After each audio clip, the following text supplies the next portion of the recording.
இந்தியாவினுடைய உற்ற நண்பர்கள்ல ஒரு நாடு, முக்கியமான அந்தஸ்தில் இருக்கக்கூடிய நாடு எது அப்படின்னு பார்த்தீங்கன்னா ரஷ்யா தான். எப்போ வேண்டுனாலும், எந்த யுத்தமாக இருந்தாலும், இல்லை எவ்வளோ இக்கட்டான ஒரு நிலைமையாக இருந்தாலும் ரஷ்யா இந்தியாவுக்கு உதவி இருக்காங்க. இதனாலேயே ரஷ்யா உக்ரைன் பிரச்சனையில் இந்தியாவை தனிமைப்படுத்தணும் அப்படின்னு சொல்லி பல நாடுகள் அவங்களுடைய முயற்சி எல்லாமே செஞ்சாங்க. ஆனால் ரஷ்யா என்ன செஞ்சாங்க? இந்தியாவுக்கு டிஸ்கவுண்ட் பிரைஸில் ஆயில் தரோம் அப்படின்னு சொல்லி ஆயில் தர ஆரம்பிச்சாங்க. பாகிஸ்தானும் அதே மாதிரி எனக்கும் டிஸ்கவுண்ட் பிரைஸில் ஆயில் தருவீங்களா அப்படின்னு கேட்டு போன போது அதெல்லாம் இன்னும் நாங்கள் கன்சிடர் பண்ணலை அப்படின்னு சொல்லி ரஷ்யா அதை மறுத்துட்டாங்க. ஸோ இந்தியாவுக்கு மட்டும் இந்த மாதிரி ஆயில் அப்படிங்கிறத கொடுத்துட்டே இருக்காங்க.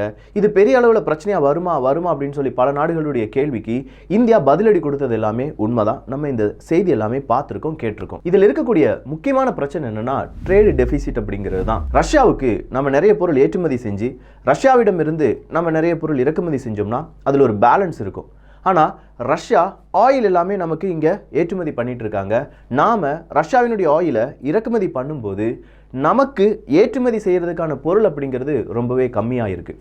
இல்லை, நம்மளால் அதிக பொருளை ரஷ்யாவுக்கு ஏற்றுமதி செய்ய முடியலை. ஸோ இப்படி பார்க்கும்போது நம்ம கூடுதலான பணம் ரஷ்யாவுக்கு கொடுக்க வேண்டியதாக இருக்கும். ரஷ்யா நமக்கு குறைவான பணம் மட்டுமே கொடுப்பாங்க. அப்படி இருக்கும் பட்சத்தில் இந்தியாவினுடைய ரூபாயை வச்சு நம்மளால் இங்கே ஒரு ட்ரேடு நடத்த முடியுமா அப்படின்னு பார்த்தா இல்லை. ரஷ்யாவினுடைய ரூபில் வச்சு மட்டும்தான் நம்மளால் ட்ரேடு நடத்த முடியும். ஸோ இந்த ஒரு ட்ரேடு டெபிசிட்டை எப்படி நம்ம கம்மி பண்ணலாம்? இந்தியாவினுடைய ஒரு திட்டம். இந்த ட்ரேடு டெபிசிட் மற்றும் இன்டர்நேஷனல் இருக்கக்கூடிய பெரிய அளவு பிரச்சனை இதெல்லாம் பேசுறதுக்கு நம்முடைய வெளியுறவுத்துறை அமைச்சர் ஜெய்சங்கர் அவர்கள் நேராக ரஷ்யாவுக்கே போகிறாங்க. அப்படி ரஷ்யாவுக்கு போன அந்த ஒரு தினத்திலேயே ஈரானுடைய மிக முக்கியமான தலைவர் இந்தியாவுக்கு வராங்க. அது ஏன் நாம் ரஷ்யாவுக்கு போகும்போது ஈரானுடைய ஒரு முக்கியமான தலைவர் இந்தியாவுக்கு வர வேண்டும்? இதில் இருக்கக்கூடிய கனெக்டிங் த டாட்ஸ் என்ன? அந்த ஒரு பதிவு தான் இது. அன்பு தமிழஞ்சங்களுக்கு தமிழ் பொக்கிஷத்தின் வணக்கங்கள்.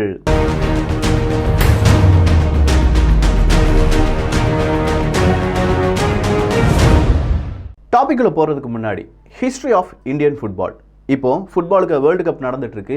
இந்த நேரத்தில் இந்தியாவினுடைய கால்பந்தாட்டம் அதனுடைய வரலாறு அப்படின்னு சொல்ற ஒரு தமிழ் ஆடியோ புக்கை ரிலீஸ் பண்ணியிருக்காங்க குக்கு எஃப்எம். அதை நீங்கள் கேட்கணும்னா குக்கு எஃப்எம் டவுன்லோட் பண்ணிக்கோங்க. டவுன்லோட் பண்ணுறதுக்கான லிங்க் எல்லாமே டிஸ்கிரிப்ஷனில் கொடுத்துருக்கேன். அப்படி டவுன்லோட் பண்ண பிறகு 50% டிஸ்கவுண்ட் கிடைப்பதற்காக யூஸ் பண்ண வேண்டிய கோடு TPM 50 அப்படிங்கிறது தான். ஸோ வருடத்திற்கு 399 ரூபாய் கிடையாது, 199 ரூபாய்க்கு தமிழ் ஆடியோ புக் சம்மரி, இன்னும் பல லாங்குவேஜில் ஆடியோ புக் சம்மரி எல்லாமே கேட்கலாம். குக் எஃப்எம்ல ஏதாவது கம்ப்ளைண்ட் இருக்குது, இல்லாட்டி உங்களுக்கு ஏதாவது புத்தகம் வேணும் அப்படின்னா அதுக்கான லிங்கும் கீழே கொடுத்துருக்கேன். கேளுங்க மனதுக்கு பிடித்ததை. ஈரானுடைய டெப்யூட்டி ஃபாரின் மினிஸ்டர் நியூ டெல்லிக்கு, அதாவது இந்தியாவுக்கு வரார். நம்முடைய ஃபாரின் மினிஸ்டர் மாஸ்கோவுக்கு, அதாவது ரஷ்யாவுக்கு போகிறாங்க. இப்படி 3 பேரும் போகும்போது, இல்லை 3 நாடுகளுடைய அந்த ஒரு சந்திப்பு நடக்கும்போது எந்த ரூட்டை பற்றி நம்ம டிஸ்கஸ் பண்ணுறோம் அப்படின்னு கேட்டிங்கன்னா INSTC அப்படிங்கிற ரூட்டு தான். International north south transport corridor.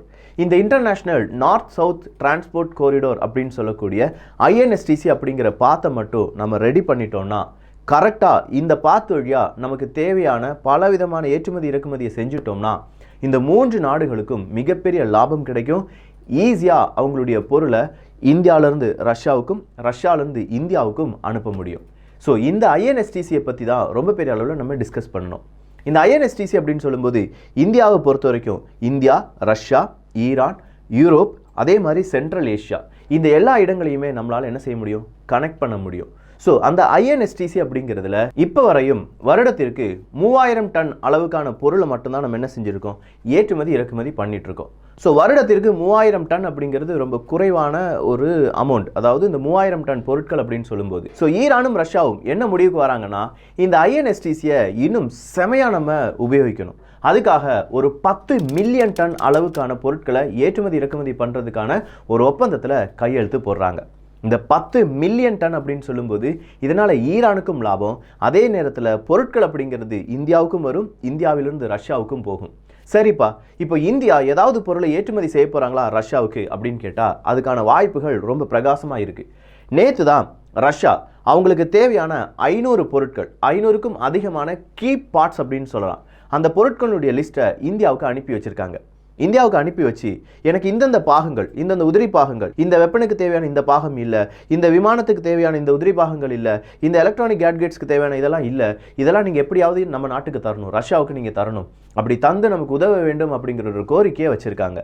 இந்த கோரிக்கையை வச்ச உடனே நாம ஆல்ரெடி ட்ரேடு டெபிசிட்ல இருக்கோம். ரஷ்யா தான் கூடுதலான பொருளை நமக்கு இறக்குமதி பண்ணிட்டு இருக்காங்க. ஸோ நம்மளால ரஷ்யாவுக்கு கூடுதலான பொருளை ஏற்றுமதி செய்ய முடியும் அப்படிங்கிற ஒரு நம்பிக்கை பிறந்தாலும் மேற்குலகங்கள், அமெரிக்கா போன்ற நாடு ரஷ்யாவுக்கு யாரெல்லாம் ரொம்ப பெரிய அளவில் உதவி செய்கிறாங்களோ, இல்லை ரஷ்யா கூட யாரெல்லாம் பிஸ்னஸ் பண்ணுறாங்களோ அவங்களுக்கு எதிராக பொருளாதார தடையை விதிப்போம் அப்படின்னு சொல்லியிருக்காங்க. ஸோ இந்தியாவில் இருக்கக்கூடிய நிறுவனங்கள் கொஞ்சம் பயப்படுறாங்க. ஒருவேளை நாம் ரஷ்யாவுக்கு ஏற்றுமதி செஞ்சு அது பொருளாதார தடையில் வந்து விழுந்துருச்சுன்னா நம்மளால் பிற நாடுகளுக்கு ஏற்றுமதி செய்ய முடியாதே, இல்லை நம்முடைய அசட்ஸ் எல்லாத்தையுமே ஃப்ரீஸ் பண்ணிடுவாங்களே இப்படிங்கிற ஒரு பயம் நம்முடைய இந்த வியாபாரிகளுக்கும் இருக்குது. இதெல்லாம் போக்கும் விதமாக நாம் என்ன செய்ய போகிறோம்? கொஞ்சம் வேற மாதிரி யோசிக்க போகிறோம். வேற மாதிரினா வேற மாதிரி. இதுக்காகத்தான் இந்த INSTC அப்படிங்கிற பாத் ரொம்ப முக்கியமானது அப்படின்னு நான் சொன்னேன். ஸோ INSTCயை பொறுத்த வரைக்கும் இந்தியாவிலேருந்து ரஷ்யாவுக்கு ஒரு பொருள் இப்போ இருக்கக்கூடிய சூயஸ் கால்வாய் வழியாக போகுது அப்படின்னா கிட்டத்தட்ட 40லேருந்து 45 தினங்கள் எடுக்கும். ஆனால் அதே பொருள் இந்த INSTC வழியெலாம் வருது அப்படின்னா நம்மளால் ஒரு 25 தினங்களில் என்ன செய்ய முடியும்? ஒரு பொருளை இந்தியாவிலேருந்து ரஷ்யாவுக்கு கொண்டு போக முடியும். ஸோ அவ்வளோ தினம் அப்படிங்கிறது நமக்கு குறையுது, டிஸ்டன்ஸ் அப்படிங்கிறது நமக்கு குறையும். இதனால் செலவுகள் அப்படிங்கிறது ரொம்ப பெரிய அளவில் கம்மியாகும். இது மட்டும் கிடையாது, இந்த ரூட்டை சரியாக நம்ம பயன்படுத்தணும்னா இந்தியா சென்ட்ரல் ஏஷியா நாடுகள் கூடயும் ஈஸியாக நம்ம ப்ராடக்டை கனெக்ட் பண்ண முடியும். அவங்களுக்கு பலவிதமான ஏற்றுமதியை நம்மளால் செய்ய முடியும். இதுக்கு கீயாக இருக்கக்கூடிய இன்னொரு நாடு எது அப்படின்னு கேட்டிங்கன்னா ஈரான். இந்த INSTC அப்படிங்கிற பல வகையான சாலைகள் அப்படிங்கிறதும் இல்லாட்டி துறைமுகங்கள் அப்படிங்கிறதும் ஏர்போர்ட் அப்படிங்கிறது எல்லாமே கனெக்ட் ஆன ஒரு ப்ராஜெக்ட். இதில் சபஹார் போர்ட் அப்படிங்கிற ஈரானில் இருக்கக்கூடிய அந்த துறைமுகம் ரொம்ப இம்பார்ட்டன்ட் ஆனது. இந்த சபஹார் போர்ட்டை ஈரான் என்ன சொல்லியிருக்காங்கன்னா ரொம்ப லாங்காக பெரிய ஒரு டியூரேஷனுக்கு நம்ம வேணால் என்ன செஞ்சிடலாம், ஒரு அக்ரிமெண்ட்டை போட்டுக்கலாம் அப்படின்னு சொல்லி ஒரு புரிந்துணர்வு ஒப்பந்தம் அப்படிங்கிறது ஈரானுக்கும் இந்தியாவுக்கும் இடையே சமீப காலத்தில் அக்டோபர் மாதத்தில் நடந்துச்சு.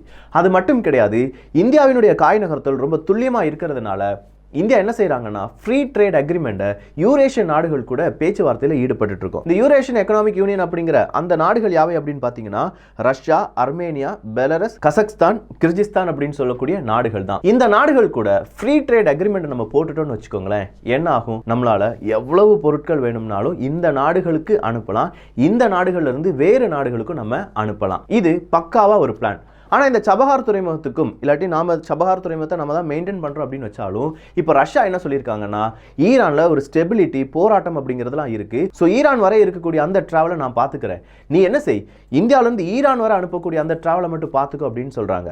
ஸோ ஈரானில் சபஹார் துறைமுகத்தை இந்தியா தான் பெரிய அளவு மெயின்டைன் பண்ணாலும் இப்போ ரஷ்யாவும் நானும் சேர்ந்து மெயின்டைன் பண்ண போகிறேன் அப்படிங்கிற ஒரு அறிவிப்பை கொடுத்துருக்காங்க. இன்டர்நேஷனல் லெவலில் இது ஒரு பெரிய பேசு பொருளாக மாறலாம், இல்லை பல நாடுகள் இந்த ரூட்டை அவங்களுடைய லாபத்துக்காக பயன்படுத்தலாம். ஏன் துருக்கி கூட இந்த ரூட்டை பயன்படுத்துவதற்கான வாய்ப்புகள் இருக்கு. துருக்கி இந்த INSTC அப்படிங்கிற இந்த ரூட் முடிகிற இடத்துல இருந்து இன்னொரு ரூட்டை போட்டு கருங்கடல் வழியாக அவங்களுடைய வியாபாரத்தையும் பெருக்கலாம் அப்படிங்கிற ஒரு கனவுடன் இருக்கிறார்கள். பெல்ட் அண்ட் ரோடு இனிஷியேட்டிவ்க்கு எக்ஸாக்ட் ஆப்போசிட்டா அதே நேரத்தில் பல நாடுகளுக்கு உதவியா இந்த INSTC அப்படிங்கிற ரூட் இருக்க போகுது. சரிப்பா, இப்படி நம்ம கண்டெய்னர்ஸை ஏற்றி இறக்கி அப்படின்னா ஒரு வருடத்தில் இவ்வளோ தூரம் தான், இவ்வளோ voyage அப்படிங்கிறது தான் இருக்கணும் அப்படிங்கிற சட்டத்திட்டம் எல்லாமே ஈரானுக்கும் இந்தியாவுக்கும் இடையே இருக்குது.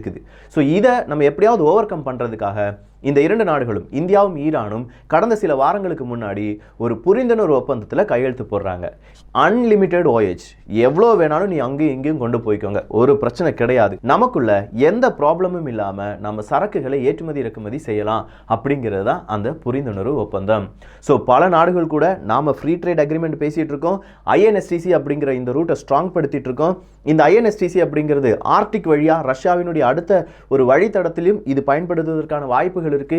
அடுத்ததா INSTCயை துருக்கி போன்ற நாடுகளும் பயன்படுத்துவதற்கான வாய்ப்புகள் இருக்கு. சரி, இப்போ இருக்கக்கூடிய அடுத்த மெயின் பிரச்சனை என்னன்னா அசர்பைஜான் தான். ஏன்னா இந்தியாவை பொறுத்த வரைக்கும் இந்தியாவினுடைய பினாக்காவாக இருக்கட்டும் இல்லாட்டி பல மிசைல்ஸாக இருக்கட்டும் நம்ம யாருக்கு விற்பனை செய்கிறோம்? அர்மேனியாவுக்கு விற்பனை பண்ணுறோம்.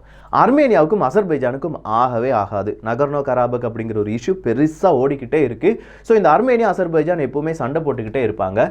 இந்த அர்மேனியாவுக்கு ரொம்ப பெரிய ஆதரவு தெரிவிக்கக்கூடிய நாடு எது அப்படின்னு பார்த்தீங்கன்னா ரஷ்யா. அசர்பைஜானுக்கு ரொம்ப பெரிய அளவு நட்புடன் இருக்கக்கூடிய நாடு எது அப்படின்னு பார்த்தீங்கன்னா துருக்கி.